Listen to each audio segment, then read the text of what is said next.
So how did Layla Rose get started? This guy right here, Mr. Cletus. So during COVID, we would take a lot of walks, and we found this guy. He was very angry and did not like people. And so we got to the point where he would see me and run to the fence and say hello. So we talked the owner into selling us Cletus, and we got him.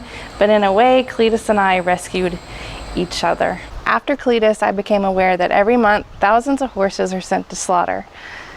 And it's not just about the age thing. We pulled Boomer, who was 4 months old, out of a kill pen in Arkansas, who was very lethargic and near death.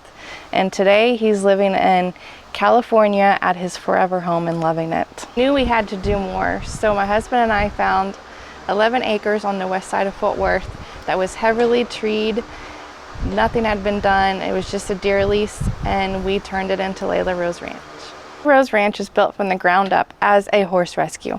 From our 4 unique pastures to our quarantine center and our color-coded feeding system. So when the volunteers are up here helping, they know exactly what horse gets, what grain, and what supplements as well. Layla Rose Ranch is 100% based on volunteers. There are no paid staff here. My husband and I pay for the facility. That way 100% of your donations go directly to the care of all the horses. Layla Rose Ranch is a 3-step process: rescue, rebuild, and relive. So this is our quarantine center where horses come at least 30 days when they first get here. Miss Kinley came in with a really bad case of pneumonia and all kinds of other stuff, so she had to get healthy.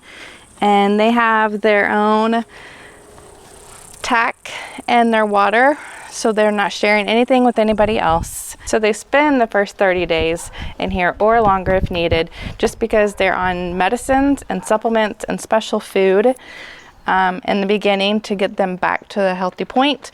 And then when the vet clears them, they come into this pasture where they learn how to graze again, forage, and then we learn their personalities better once they're healthier. So then we could see who they will fit with and to the other herds. Start with the rebuild process. So when they first come in, we let them kind of chill for a little while, and then we start to sit down with them, talk to them, play the touch game where we see where they're the most sensitive, and we work on that. And then when they get to a point where we think they are ready, we bring them to our training area, which is this round pen where we start them with, and then we go to the outdoor arena where they have more space to do more stuff. And we do the Clinton Anderson method. I don't 100% agree with everything he does, but we use a whole lot of it. So when our horse adopted, they can be good citizens. So the rebuild process is also for them to rebuild trust in themselves, because when they are thrown in or dumped at a kill pen or at our facility, they don't understand what put them there to begin with. So we help them know that it wasn't their fault. Once trust is restored, they are finally able to be adopted. Our adoption process is very extensive, but because of everything that they have gone through, they need a loving forever home, and we want to make sure that happens for them so they never have to worry again. We even provide educational clinics for our adopters or for people who just love horses and want to learn more. It's clinics like best feed practices, training, and first aid clinics. Some roads are harder than others for horses.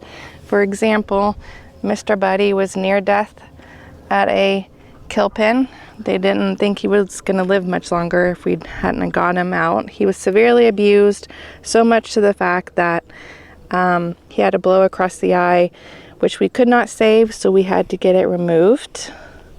But he is the best, loving, coolest horse. Horses are very therapeutic, and if you give them the chance, they will change your life